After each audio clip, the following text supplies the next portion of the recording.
Bonjour à toutes et à tous et bienvenue dans cette nouvelle émission d'Endzone avec Valentin Magnin. Salut Val, comment vas-tu? Salut Coco, salut tout le monde, très très ravi d'être là et puis hâte de débriefer cette petite semaine. Ouais, la semaine 8 du coup qui a vu le jour là ce week-end avec de grosses surprises, on va pas se mentir, il y a eu beaucoup de surprises, de gros matchs aussi, donc on va la débriefer tranquillement, puis après se projeter vers la semaine 9 qui nous annonce aussi des belles rencontres. On va sans plus tarder commencer par débriefer ce week 8 avec donc pour commencer, les Vikings face aux Rams, et c'est déjà la surprise de ce week-end, Val, les Rams qui s'imposent 30-20 face aux Vikings, Minnesota qui était longtemps invaincus, qui ont déjà pris une défaite, et là c'est leur deuxième défaite d'affilée. Ouais, bah premier match de cette game week et deuxième défaite d'affilée pour les Vikings donc. Hmm. Euh, voilà, un match où on s'attendait pas vraiment à ça, hein. On l'avait dit en pronostic, on avait pronostiqué les Vikings qui sortaient d'une défaite, d'un match vraiment d'une vraie bataille contre les Lions. Et là, les Vikings étaient invaincus, ils sortent d'une défaite contre les Lions. On pense qu'ils vont utiliser ce match contre les Rams pour se relancer. C'était sans compter le retour des deux receveurs Cooper Kupp et Puka Nakua. Hmm. Donc ces retours-là, ils étaient attendus, mais est-ce qu'ils étaient aussi, on les pensait aussi impactants jusqu'à imaginer une défaite des Vikings? Moi, de mon côté, je ne pensais pas. Mais faut vraiment donner notre chapeau et tirer notre chapeau à cette équipe des Rams qui s'est battue jusqu'au bout et qui a permis aux Vikings de prendre leur deuxième défaite de la saison et de se faire battre 30-20 à Los Angeles. Je ne sais pas toi de ton côté ce que tu en as pensé, mais en tout cas, Matthew Stafford et toute son équipe offensive a fait du très bon boulot contre Ouais, Minnesota. j'ai envie quand même de féliciter les Rams, mais j'ai surtout envie de tirer la sonnette d'alarme pour les Vikings. Je pense qu'on va en parler après parce que ça va être le débat du jour, mais on va s'attarder un peu plus là-dessus. Mais moi, je m'y attendais pas du tout, hein, pour être honnête. Quand on avait fait les pronostics la semaine dernière, on était unanime, on avait dit que ça allait être une raclée pour les Vikings. Et surtout après un match face aux Lions où tu te dis, oui, tu perds, mais en face, c'est les Lions. On voit cette année, les Lions, ça tourne à fond. Et là, je peux te dire que contre les Titans, on l'a bien vu. Donc, c'était logique pour moi qu'ils perdent face aux Lions. Maintenant, perdre de cette manière-là face aux Rams, je trouve ça très inquiétant. On va y venir après. Donc voilà, c'est une défaite très inquiétante pour les Vikings. Bravo aux Rams parce que eux, de leur côté, ils se relancent très bien après un début de saison raté. Donc là, c'est parti pour les Rams. Et attention Vikings parce qu'ils sont même pas sûrs d'aller au playoff, mais ça, on en parlera juste après. Euh, un deuxième match maintenant, les Jets face aux Patriots. Et là, une équipe où ça ne va pas du tout, c'est les Jets. Cinquième défaite d'affilée pour New York. Et l'arrivée de Davante Adams, pour l'instant, n'arrange rien de leur côté. Défaite 25-22. Et quand on se dit que ça, c'est face aux Patriots, c'est d'autant plus alarmant, Val. Ouais, bah bien sûr, ils viennent de faire des mouvements importants, hein, avec l'arrivée de Davante Adams. Mais là, c'est cette défaite contre les Patriots qui leur fait pas du tout du bien, hein. S'il y a bien une équipe cette année contre qui il faut prendre des victoires, c'est bien les Patriots, surtout pour faire. T'as ce match-là qui arrive un petit peu au bon moment parce que justement, Et oui. t'es en milieu de saison, tu viens d'avoir des recrues, il faut tenter les trucs. Tu perds.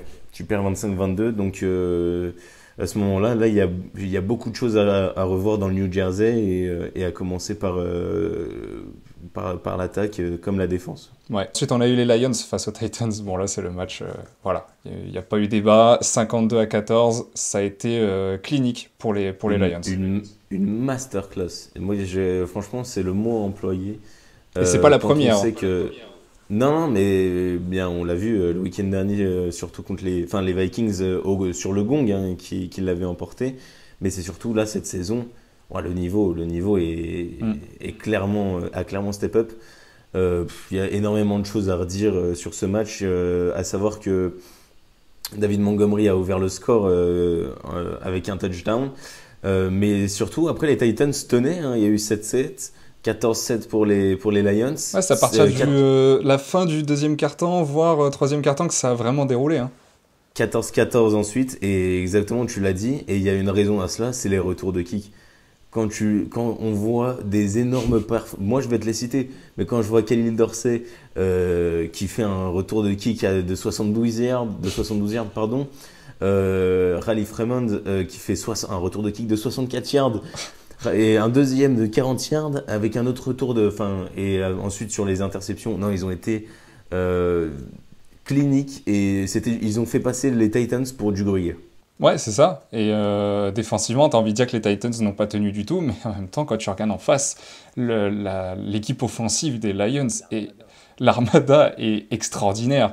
Enfin, voilà, tu t'as dit Montgomery, mais enfin, tu peux en citer plein, notamment leur QB, Jared Goff, qui fait partie des potentiels MVP cette saison. Donc ça, on va en parler juste après. Mais voilà, les Lions qui déroulent 52-14, c'était encore une fois un très gros match de leur part. Et Détroit qui montre que clairement, plus le temps passe, plus ils sont favoris, ne serait-ce que pour le titre de leur conférence. Donc à surveiller cette équipe. On a eu un match sur M6, comme d'habitude. C'était les Falcons contre les Buccaneers et on a été gâtés, hein, parce que franchement...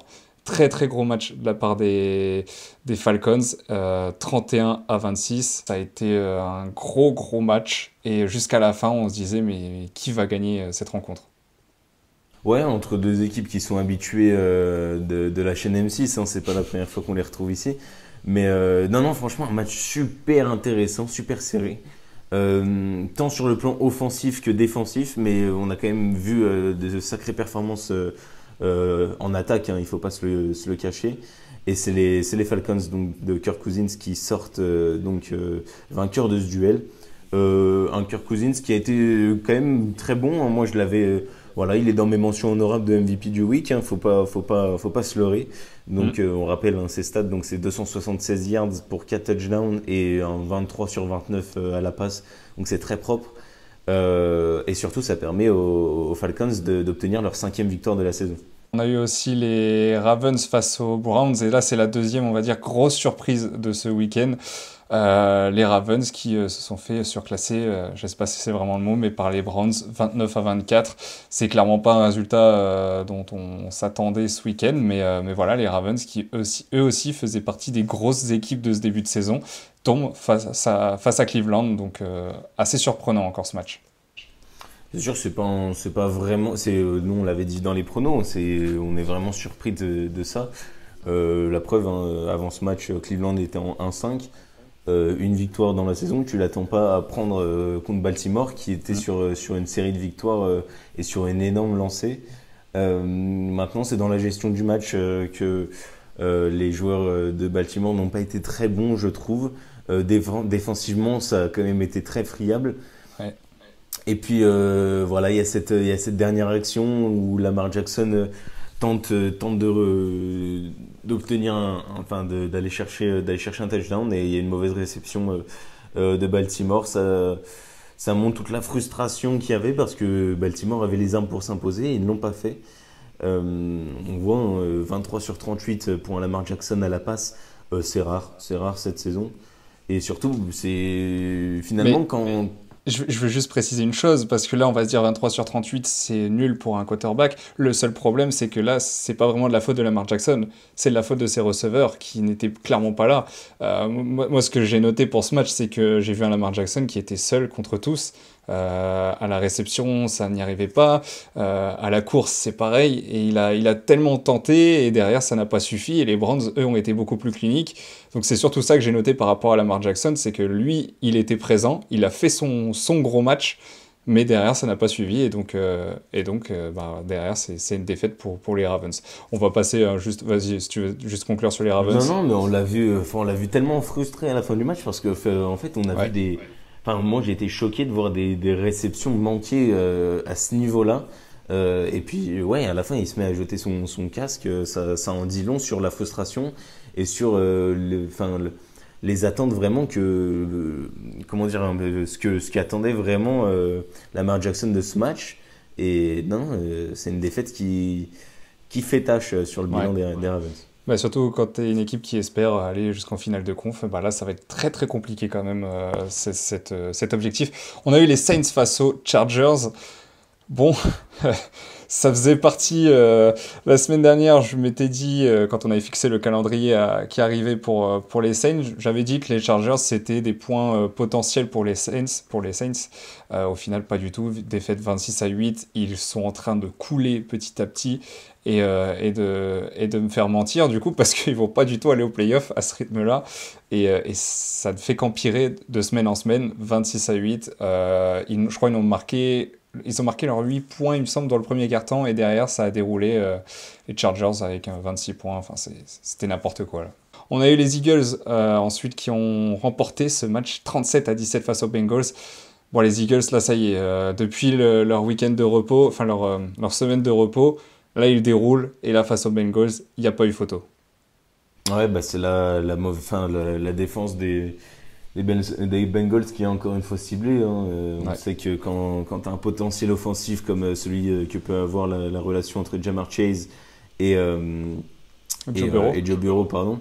Et le problème, c'est la défense, en fait. T'as beau avoir un potentiel offensif incroyable, si tu prends 37 points par des Eagles sans forcer, bah, t'es puni direct et tu peux pas l'emporter dans ce match.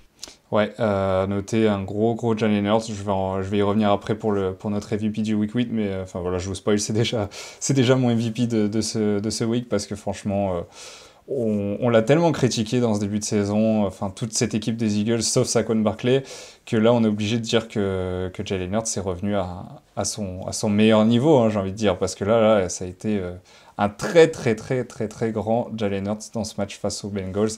Donc voilà, ça c'est à noter aussi. Et tant mieux pour les Eagles qui peuvent enfin sortir la tête de l'eau. Les Bills face aux Seahawks, ça c'était aussi un gros match ce week-end, mais les Bills qui confirment 31-10 face aux Seahawks. Bon là, il n'y a pas, je pense pas grand-chose à dire sur ce match, si tu as envie juste de dire un petit truc. Non, bah, un véritable rouleau compresseur. On l'a vu, les Seahawks, Geno Smith a été complètement annihilé par cette défense des Bills. Grosse défense des Bills, bon Josh Allen. Quand c'est comme ça, c'est une victoire assurée des Bills. J'ai du mal avec les Seahawks cette année, même s'ils avaient très bien commencé. Franchement, je trouve que cette équipe ne va pas aller loin du tout cette saison et peut-être qu'ils iront en playoff, mais même là, je suis pas encore convaincu. Les Colts C'est sûr face elle nous offre des highlights, C'est mais ça. le reste. C'est ça, il y a eu pas mal de highlights, mais c'est tout, quoi. Enfin, derrière, les résultats ne sont pas à la hauteur de leur effectif. Les Colts face aux Texans, c'était chaud pour les Texans de CJ Stroud, mais ça a fini quand même avec un 23-20. Mais ouais, c'était très tendu pour les Texans, mais qui, je crois, sortent la tête de l'eau, parce que le week-end dernier, il me semble qu'ils avaient perdu, si je dis pas de bêtises. Et après, là, bon, bah, ils viennent de remporter ce match sur le fil, hein, tu l'as dit, une opposition très serrée. Malgré un bon retour de Indianapolis, CJ Stroud et les siens ont géré et il reste un candidat très sérieux dans leur conférence qui est quand même relevé. Et Ouais. ils s'en sortent avec un bilan de 6-2, donc c'est quand même pour le moment, c'est quand même pas dégueu. C'est très correct. On a ensuite les Bears face aux Commanders. Ça, c'était un des matchs de ce week-end, voire même le match de ce week. Franchement, extraordinaire. La fin est monumentale, historique. On va en parler après, forcément. 15-18, enfin 18 pour les Commanders, 15 pour les Bears. C'était le duel de rookie entre Caleb Williams et Jayden Daniels. Jayden Daniels qui finalement a pu jouer ce match alors qu'il était blessé la semaine dernière. Et il nous a pas déçus. Et franchement, quel match entre Washington et les Bears. Ouais, un duel de rookies, hein, on l'attendait, on en avait parlé depuis longtemps de celui-là. Surtout que ça fait quand même 2 émissions qu'on cible vraiment cette course au rookie qui est très Ouais. intéressante. Et là, on l'a eu notre match, un vrai thriller comme les Américains aiment bien l'appeler. Mais c'est surtout que le score aurait pu être tout autre, hein. On l'a vu, c'est grosse entame des Bears et 2 touchdowns qui ont été refusés ou incomplete comme ils disent là-bas. Mais c'est surtout que bah, finalement, les Bears avaient très bien commencé et ils se font sanctionner. Voilà, il y a des passing interference il y a des flags qui sont jetés, il y a des touchdowns qui sont pas complétés à quelques yards près. Donc ça reste quand même, avec des pieds en dehors des limites du terrain. À noter aussi, grosse défense des Commanders. Là-dessus, ça a été vraiment impressionnant. Euh, et puis la fin, elle est historique et ça, je vais te laisser en parler parce que c'est une action que tu as disséquée juste après. C'est ça, on va en parler après dans l'action du week, mais oui, la fin est extraordinaire. Je crois à 20 secondes de la fin, les Bears inscrivent un touchdown qui est donc amène les Commanders à combien? 30 secondes, c'est ça? C'est ça, et je crois qu'on est à 15-12, si je dis pas de bêtises. Oui, c'est ça, 15-12 pour les Bears. Il reste même pas 30 secondes à jouer, hein, enfin même pas 20 secondes. Et les Commanders avaient un seul temps mort, et ils ont tellement réussi à gérer ce temps qu'à la fin, Jayden Daniels, dans les toutes dernières secondes, il restait 2 secondes à jouer, c'était la dernière tentative. Il prend ce ballon, il garde la balle et derrière il envoie un Hail Mary extraordinaire pour le touchdown. Et ça, j'en parlerai juste après, vous le verrez juste après cette action. Mais quelle fin de match! Voilà, je vais pas dire c'est historique, mais c'était extraordinaire ce qu'on a vécu à Washington. Ben, c'est surtout que les Bears sont à la quatrième tentative en toute fin de quatrième quart-temps. Elle n'atteint pas elle n'atteint pas sa cible. Ouais, Et en fait, un flag est jeté par terre. Et du coup, bah, c'est une passing interference. Du coup, bah, il faut relancer l'attaque côté Bears. hmm, Et là, c'est Rashan Johnson qui, à la course, finalement va inscrire ce touchdown alors qu'il reste 30 secondes. c'est ça, Et ouais. ensuite, ben, ouais, Jayden Daniels qui se démène pour gratter le maximum de terrain. Finalement, ils sortent à 2 secondes de la fin, dernier temps mort. Et après, le reste c'est magique. Et Mais ouais, ouais, ouais, c'est magique, non. effectivement. Une fin de match où franchement, Caleb Williams et les siens peuvent s'en mordre les doigts parce que honnêtement, ils avaient tellement bien géré ce match que jamais tu t'imagines perdre dans ces conditions-là.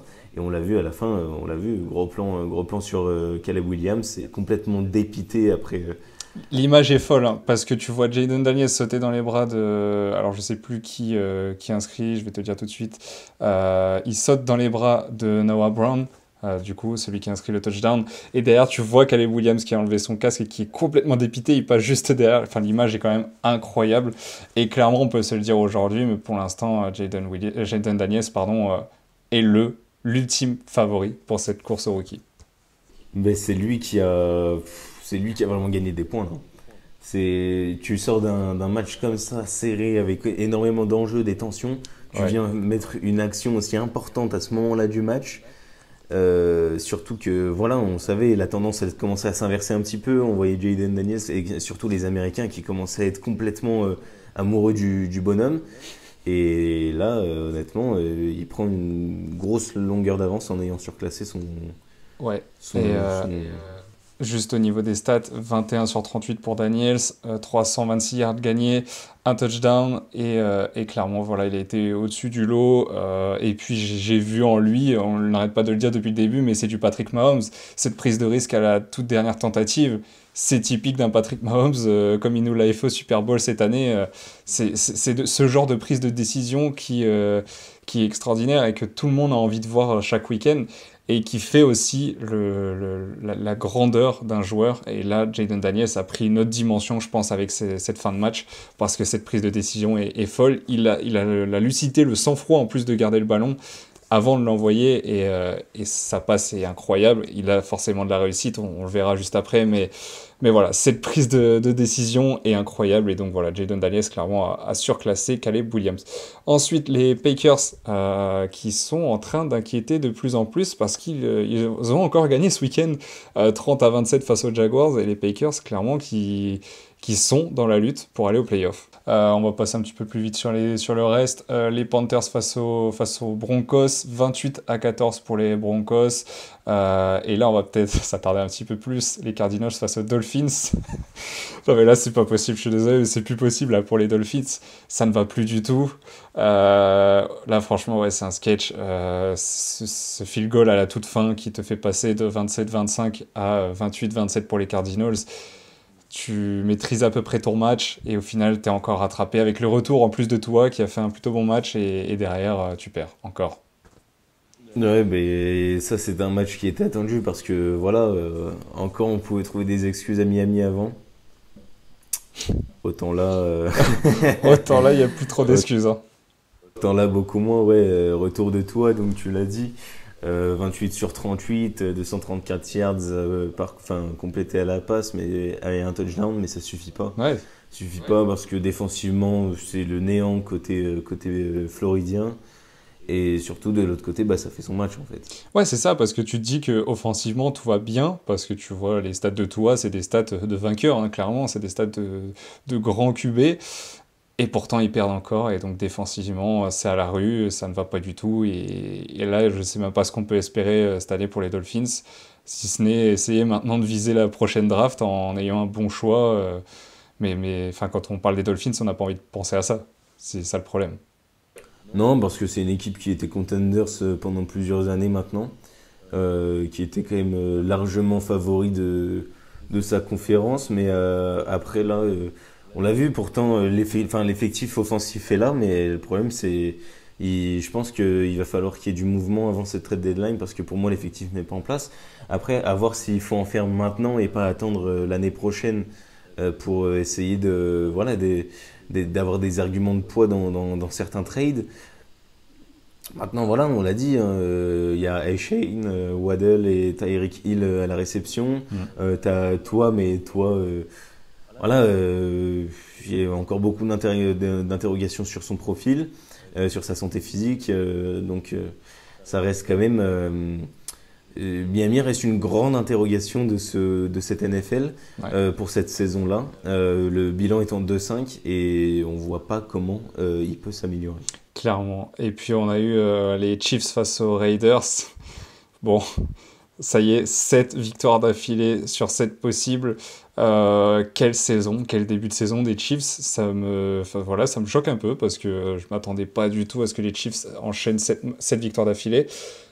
Surtout face aux Raiders. Les Raiders, il faut rappeler que c'est la dernière équipe contre qui les Chiefs a perdu. C'était à Noël dernier, le 25 décembre dernier. Donc les Raiders, c'était une potentielle franchise qui pouvait faire tomber les Chiefs. On en avait un peu parlé. Et puis finalement, 27-20, tu te dis qu'encore une fois, ils maîtrisent leur match, ils savent quoi faire.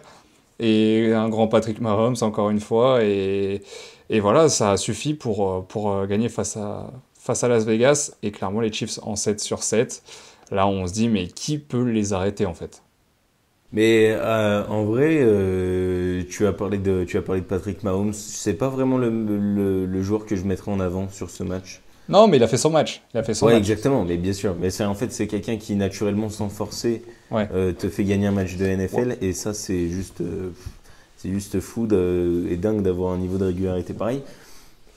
À noter aussi, honnêtement, un très bon match de la part des Raiders, qui ont tenu tête à ces Chiefs.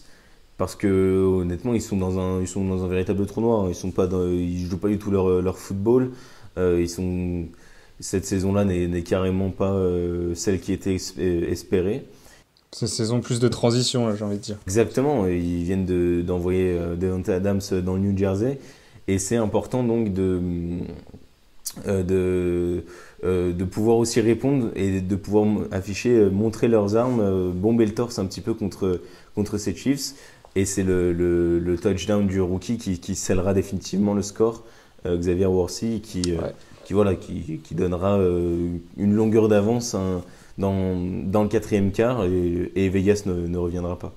Exactement, notez aussi la bonne première d'Hopkins là, qui est fraîchement arrivée chez les Chiefs ce week-end, cette semaine, donc très très bonne première, et ça promet pour le futur parce que voilà, il fallait du receveur, et là on en a côté Chiefs. On a eu les Cowboys face aux Niners, c'était le SNF, et qui s'est transformé en 30-24 pour les Niners. C'était un gros match aussi, les Cowboys sont de retour quand même dans la partie, ils n'ont pas démérité non plus. Ouais, à noter un gros réveil en seconde mi-temps de la part des Niners, qui ont vraiment commencé à dérouler leur football, et avec un très bon George Kittle qui a inscrit ses points, et surtout qui a permis vraiment à l'équipe de se développer offensivement. À noter aussi le petit sursaut d'orgueil en fin de match dans le quatrième quart avec ce doublé de CeeDee Lamb, qui est un copier-coller, vraiment. On ne sait pas pourquoi d'ailleurs les Niners ont arrêté de le marquer. Ils se sont dit bon, peut-être. À chaque fois il était tout seul, hein. C'était assez fou. Oui, les deux fois c'était du wide open, donc non, très Très bon match de la part des Niners qui aussi doivent confirmer, hein. Mais il y a une équipe qui fait du surplace, c'est Dallas. Ouais, clairement. On passe maintenant à notre MVP de ce week 16, de ce week 8, pardon. C'est difficile à dire. Week 8, je vais dire. On va passer à notre MVP. Et toi, tu nous as choisi un choix un peu original parce que c'est pas le premier auquel je pensais. Non, non, non, non, non, j'ai eu beaucoup de noms qui me sont passés en tête, honnêtement, surtout du côté de Détroit, j'avais quand même des noms en tête. Mais je vais partir dans le Colorado et choisir le quarterback rookie des Denver Broncos, qui honnêtement a réalisé, voilà, c'est pas du tout un joueur très médiatisé de la part de la grande ligue de football américain, mais Bo Nix, voilà, qui tient son premier match référent Ouais. de sa première saison NBA. Donc il aura fallu attendre 8 journées. Mais en tout cas, il a fait un parcours très spectaculaire. 71% à la passe, donc 28 sur 37, 284 yards complétés. Ça aussi, c'est dur à dire. Plus que week 8. Et non, voilà, et deux TD à la passe et un TD à la course. Un match très complet et surtout, voilà, j'avais envie de souligner aussi la performance référence de lui en tant que rookie, qui honnêtement voilà, mène sa barque avec Denver cette année. Le tien du coup de MVP de cette année, Bah, enfin de cette week 8, on en a ouais. parlé. J'en ai parlé, je l'ai un peu teasé, c'est Jalen Hurts. Voilà, j'ai envie de m'excuser, j'ai envie de lui dire pardon pour ce début de saison où on lui a tous tapé sur lui, enfin on l'a tous tapé dessus parce qu'on s'est dit mais c'est pas possible d'avoir un Jalen Hurts aussi faible cette saison. Et puis là, c'est le réveil complet, ça l'était déjà la semaine dernière, mais là ça l'est encore plus. C'est vraiment lui qui a mené cette équipe des Eagles. Habituellement c'était Barkley, hein, on l'a dit, il a été de nombreuses fois dans notre MVP. Du week. Et là, cette fois-ci, c'est Jalen Hurts qui lui a été impeccable, 16 sur 20. C'est pas des stats folles, on va pas se mentir, 16 sur 20. 236 yards à la passe, c'est pas mal. 37 yards au sol, faut le noter aussi. Et 4 touchdowns face aux Bengals. Et c'est là-dessus surtout qu'il faut s'appuyer sur les 4 touchdowns parce que ça a été vraiment extraordinaire de sa part. Il a été omniprésent dans ce match, très très clinique. Et voilà, le 16 sur 20, et on a aussi la preuve, hein, à chaque fois qu'il visait, c'est pareil, il arrivait à avoir ses receveurs. Et donc, c'est ça aussi ce qui fait un grand QB. Et pour le coup, il s'est très peu trompé dans ce match. Donc, voire même pas du tout. Donc, bravo à Jalen Hurts qui a fait son match face aux Bengals. Et c'était pas facile parce que c'était quand même un gros match, un gros concurrent en face. Mais voilà, ça a tenu et les Eagles se relancent. Les Eagles, pardon, continuent plutôt leur lancée. Et c'est grâce notamment à Jalen Hurts, encore une fois, impeccable. Saquon Barkley également aussi, impeccable aussi dans ce match. Maintenant, on va passer au MVP, le vrai MVP, celui de l'année. Et là, on a plusieurs noms qui se dégagent forcément, et on en a un qui est en tête de tous les pronostics. C'est Lamar Jackson, le double MVP en titre, qui pour l'instant est celui que tout le monde voit en haut, et tout le monde voit être titré MVP de l'année. Lamar Jackson qui a encore été, comme on l'a dit, efficace ce week-end, malgré que son équipe ait perdu voilà, face aux Browns. Lui, il était toujours là. Donc Lamar Jackson, toujours parmi les favoris dans la course à MVP. Ouais, est-ce qu'il va réussir à faire ce triplé historique de 3 titres consécutifs? Ça reste une interrogation parce que mine de rien, Baltimore perd des points Ouais. avec des défaites de temps en temps. Euh, Ça reste quand même, c'est quand même lui qui fait ses matchs à chaque fois et ça reste quand même un des meilleurs protagonistes offensifs de cette ligue. Honnêtement, si ce n'est le meilleur.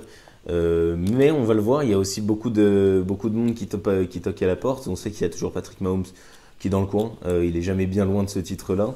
Mais Mais il y a je d'autres voudrais juste équipes. rajouter, juste compléter ce que tu as dit, mais du coup par rapport à Patrick Mahomes, la différence entre Lamar Jackson et Patrick Mahomes, c'est que Lamar Jackson, peu importe le match des Ravens, Lamar Jackson sera toujours là.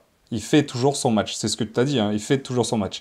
Patrick Mahomes, on a plus l'impression qu'il est là, il est dans le top 2, top 3 de la course à MVP, parce que les Chiefs sont invaincus cette saison en 7-0. Évidemment qu'il y est pour beaucoup, mais il n'est pas dans ses meilleures stats non plus. Enfin, quand on regarde au niveau des stats, c'est plus aussi bien qu'en début de saison, qu'en tout début.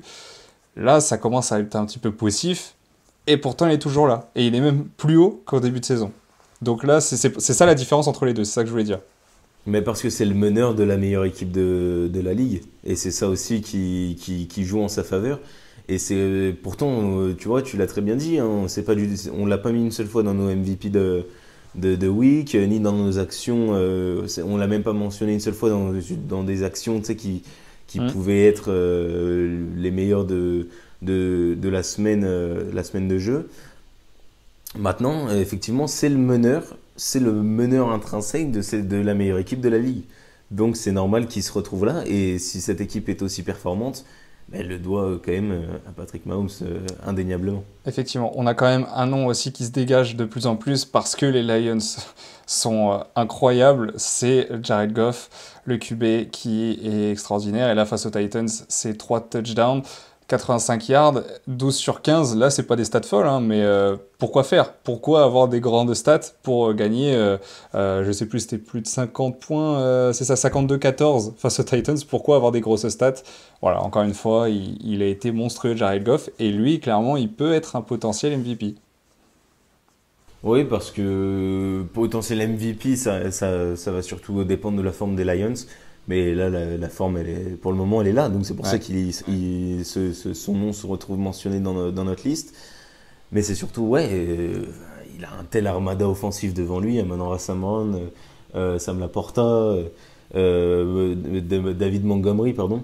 Mais ouais, le luxe qu'il a, ce joueur-là, pour réaliser ses travaux. Et c'est quand même je veux dire, tu le mets dans une équipe de peintres, c'est pas un peintre parmi tant d'autres, hein, c'est C'est quand même un ça. mec qui sort, qui a un niveau, qui a un excellent niveau et qui surtout, voilà, bon après on va voir. Parce que on l'a pas mis, mais il y a aussi Josh Allen qui peut très bien Oui. répondre à ça, CJ Stroud, même Jaden Daniels, voilà. Top Donc 5 hein, pour l'instant, Daniel.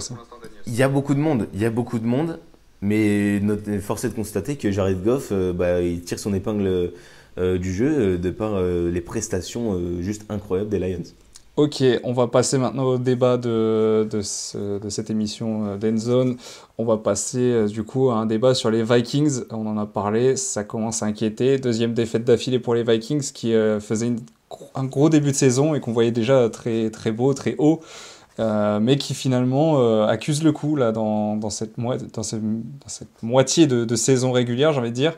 Et quand on voit leur division, on se dit que il y a de quoi s'inquiéter. En tout cas, Val, pour toi, est-ce qu'il faut sérieusement s'inquiéter pour les Vikings après leur deuxième défaite d'affilée? Je rappelle juste qu'ils sont dans la division NFC Nord et que cette division-là contient les Lions qui sont en 6-1, les Packers qui sont en train de revenir à fond et qui sont donc en 6-2, les Bears qui sont en 4-3, bon là ça devrait être plus simple, mais attention quand même aux Bears de Caleb Williams, et les Vikings qui sont en 5-2.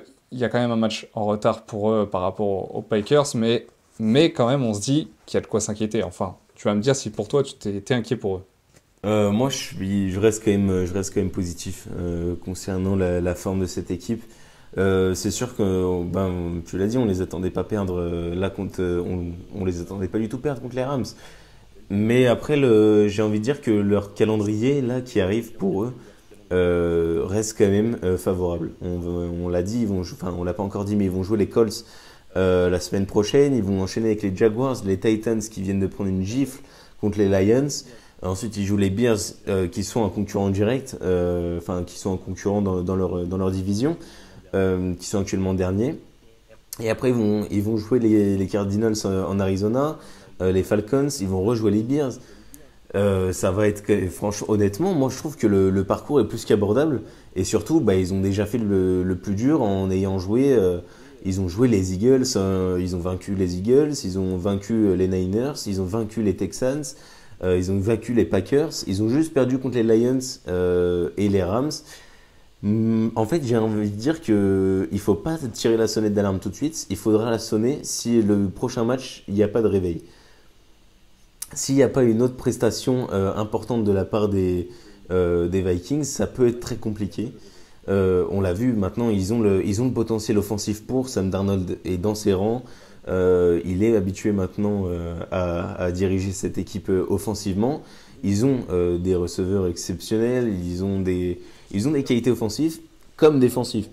Maintenant, il va falloir arrêter aussi d'avoir cette petite insouciance et cette petite arrogance en jouant des équipes qui sont finalement, tu penses pouvoir les battre facilement et tu te fais battre. Et c'est cette petite insouciance, cette petite étincelle qui empêche les Vikings d'avancer pour moi et qui surtout les fait faire un peu de surplace comme on l'a vu là en prenant deux défaites consécutivement. Mais pour moi, ils vont conserver leur forme de début de saison. À noter qu'ils étaient en 5-0 avec le calendrier plus que favorable qui les attend. Bah, pour moi, ça reste quand même inquiétant parce que là, déjà, il y a un match à observer ce week-end.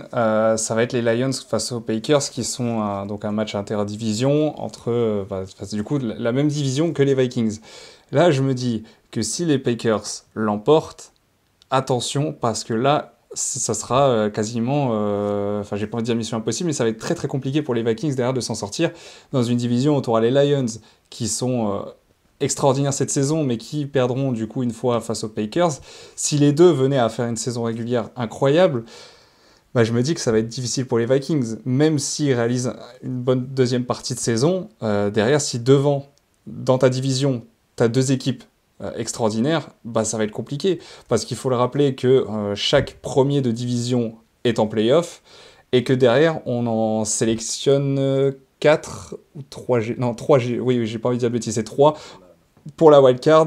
On sélectionne les 3 autres meilleurs. Sauf que du coup, il y aura les Packers devant. Donc ça va être quasi mission impossible. Donc attention Vikings. Tu vois Green Bay devant Minnesota. Pour moi, c'est la surprise de cette saison. Je te le dis clairement, je vois Green Bay aller au play-off. Peu importe s'ils terminent premier ou deuxième, mais dans tous les cas, s'ils terminent deuxième, je pense qu'ils auront un très bon bilan. Et Green Bay, pour les observer vraiment, j'ai pas envie de dire en discrétion, mais voilà, à chaque fois, j'observe bien leur match parce que j'adore leur QB Jordan Love. Enfin, franchement, il est extraordinaire. Et j'observe à chaque fois leur match et je me dis, c'est une équipe très très forte offensivement parlant. Ça pêche un petit peu défensivement.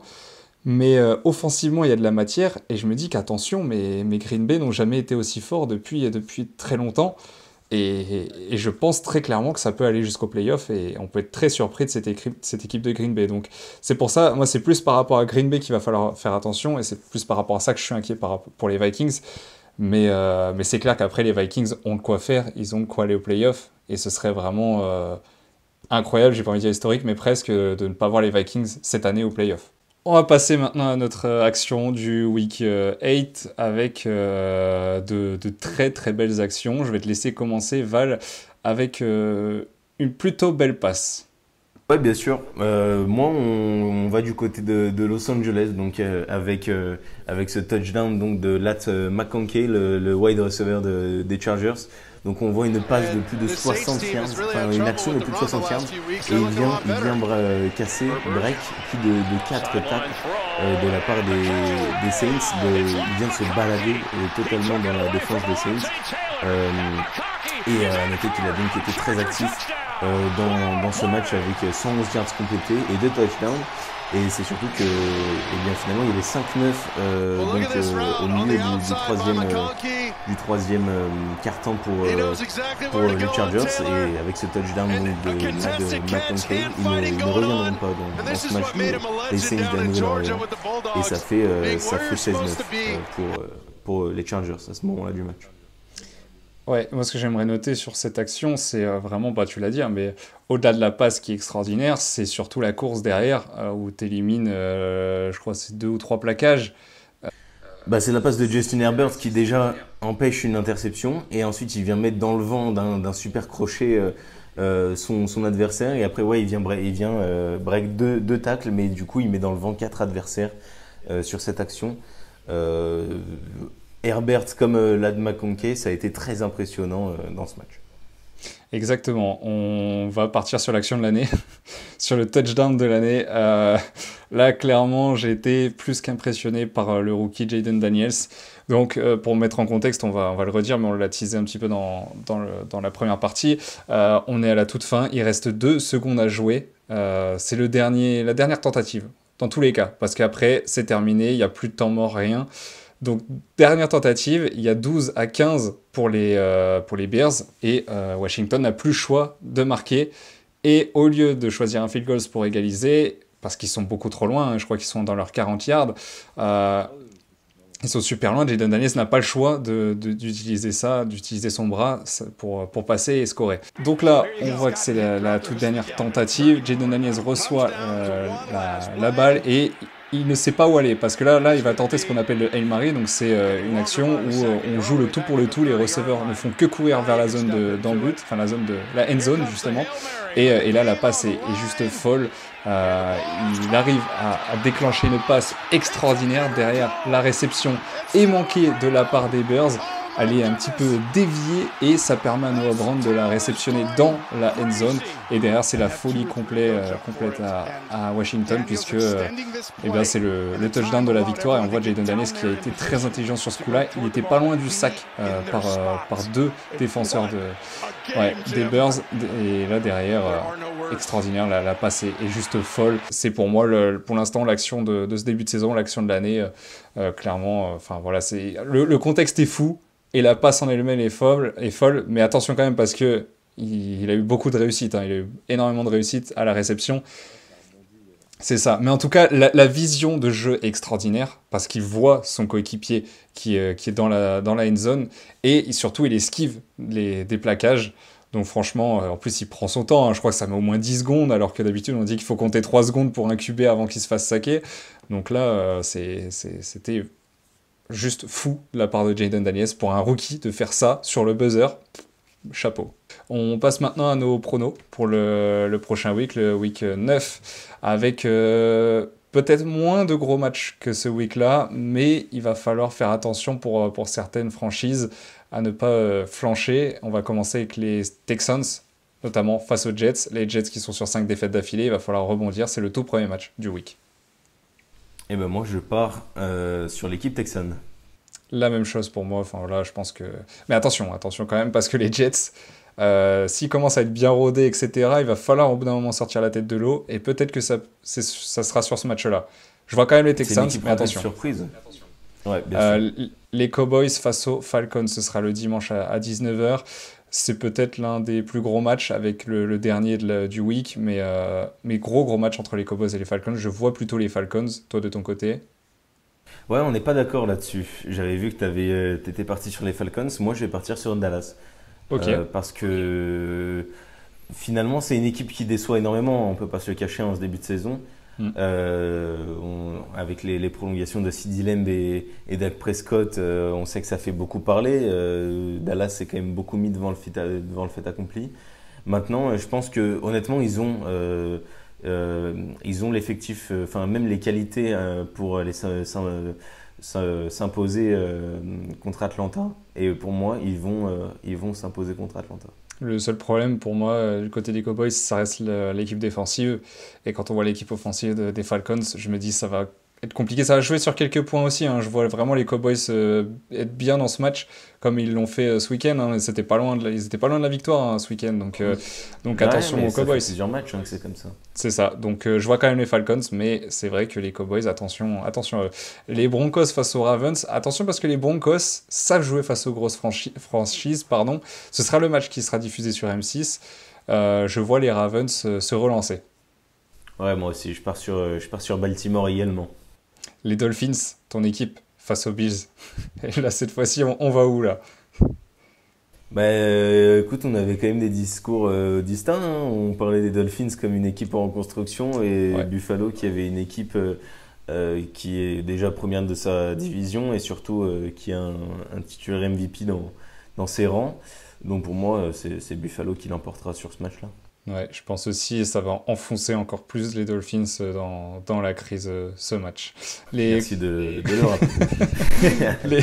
les Commanders face aux Giants, là c'est pour confirmer hein, pour le rookie Jaden Daniels face aux Giants, je vois les Commanders s'imposer. Ouais, de même les Commanders, honnêtement, il faut qu'ils enchaînent et surtout New York n'y arrive pas. C'est ça. Les Jaguars face aux Eagles, ça peut être un très beau match, ça, les Jaguars face aux Eagles, parce que les Jaguars arrivent à tenir tête aux franchises, aux grosses franchises, et donc les Eagles, je les vois continuer sur leur lancée, je sais pas toi, mais voilà, je vois les Eagles s'imposer. Ouais, ils peuvent venir secouer Philly, mais on l'a vu là, même les Jaguars qui ont bien embêté Green Bay. Et puis même, ils sont quand même ils sont quand même pas dans les favoris, on va pas se le cacher. Donc pour moi, Philadelphie doit essayer d'engranger ses victoires, ses free wins euh, dans ces moments-là. Peut-être le plus gros match, voire en tout cas le match le plus intéressant de ce week, les Lions face aux Packers, on en a parlé juste avant. Je vois les Packers, dans la logique de ce que j'ai dit juste avant, s'imposer parce que c'est l'équipe surprise pour moi de cette saison. Non, tu tiens à tes propos, c'est bien. Moi, je pense que dans le Michigan, ça va y aller droit et Détroit va l'emporter, va l'emporter. Ouais, ça serait logique d'un côté vu la forme actuelle de Détroit. Et c'est surtout dans l'importance du match, parce que c'est un match interconférence, interdivisionnel, comme Ouais. tu l'as dit. Donc c'est important pour Détroit qui va prendre ce match au sérieux. Et quand ils prennent les matchs au sérieux, ça fait du dégât. Ça fait énormément de dégâts. Les Rams face aux Seahawks, peut-être moins alléchant comme match, mais en tout cas les Rams qui se sont lancés et qui peuvent prétendre potentiellement une victoire. Je vois quand même les Seahawks l'emporter. Toi de ton côté, est-ce que tu vois les Rams faire quelque chose? Bah, la surprise des Rams là, ce week-end et les retours, hein, Cooper Kupp et ses receveurs sont très importants. Ouais. Maintenant, je vois bien Los Angeles enchaîner contre des Seahawks qui sont en pleine perdition et qui sont dans un marasme total. Donc, donnez-moi Los Angeles et ses Rams. Allez, c'est parti pour les Rams. Je vois quand même les Seahawks comme je l'ai dit. Les Colts d'Indianapolis face aux Vikings. Les Vikings doivent se relancer absolument. Val, est-ce que tu vois les Colts vers quelque chose face aux Vikings? Allez, on remet la tête à l'endroit, là, s'il vous plaît, Minnesota. À chaque fois, les Colts... attends, parce que les Colts, depuis le début de saison, ils perdent de quelques points à chaque fois. Ils tiennent tête. Hein. Bien sûr, sauf que Minnesota, ils étaient en 5-0 il n'y a pas si longtemps. Et honnêtement, c'est une équipe qui était dans une telle forme qu'on ne pensait pas qu'ils étaient capables de perdre 2 matchs d'affilée. Hmm. 3, ce serait très très très compliqué et ça mettrait une sale ambiance dans le Minnesota. Donc je pars sur les Vikings. Moi aussi, du coup, les Vikings, effectivement, ça mettrait une sale ambiance parce que derrière, il y a ce match face aux Lions, enfin les Lions contre les Packers qui peuvent leur jouer des tours. Et enfin, les Buccaneers face à Kansas City. C'est peut-être un piège pour Kansas, peut-être la première défaite de la saison. En tout cas, c'est un gros match entre Tampa Bay et Kansas. Je vois les Chiefs s'imposer et partir en 8-0. Mais là, ce serait phénoménal, franchement. Ce serait phénoménal, mais le mot piège, tu l'as très bien utilisé parce que s'il y a bien une équipe piège dans cette saison, ça peut être les Packers, les Colts ou les Buccaneers pour Ouais. moi. Donc ce n'est pas à négliger et les Bucks peuvent très bien faire fausse route aux Kansas City Chiefs et je vois la première défaite de la saison pour Patrick Mahomes et ses hommes. Ah ouais, d'accord, ok, tu vois une défaite des Chiefs face aux Bucks, ok. Bah, ça se tient parce qu'au bout d'un moment, les Chiefs vont devoir tomber. Enfin, je lui dis, c'est pas possible de partir sur une saison avec une série d'invincibilité aussi grande. Donc, effectivement, les Bucks pourraient faire tomber les Chiefs.